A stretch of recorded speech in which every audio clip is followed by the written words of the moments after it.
रात के ठीक 12 बज रहे थे। पहाड़ों के बीच बसे गांव मालपुर में तेज हवा चल रही थी। गांव के बिल्कुल किनारे एक पुरानी टूटी फूटी हवेली थी। हवेली के बारे में लोग कहते थे कि वहां कमरा नंबर 7 में कोई रहता है, पर वो इंसान नहीं है।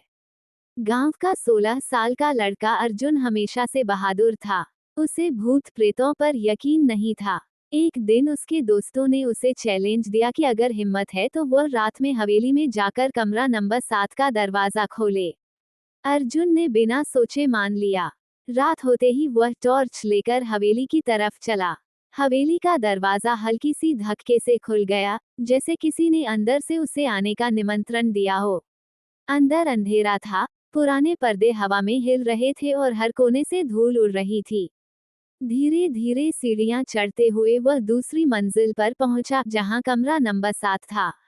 दरवाजे पर अजीब सा लाल निशान बना था, जैसे किसी ने खून से उंगली फेरकर लिखा हो। अर्जुन ने धड़कते दिल को संभाला, एक गहरी सांस ली और दरवाजा खोला।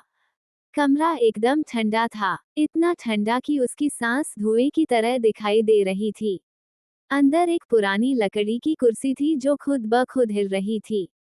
अचानक कमरे के कोने में रखे शीशे में एक हल्की सी परछाई दिखी, एक लड़की की परछाई। वह धीरे धीरे अर्जुन की तरफ मुड़ने लगी। उसके बाल लंबे थे, पर चेहरा बिल्कुल काला, जैसे कोई चेहरा हो ही नहीं। अर्जुन डर के मारे पीछे हटने लगा, तभी दरवाजा जोर से बंद हो गया। लड़की की आवाज कमरे में गूंजने लगी।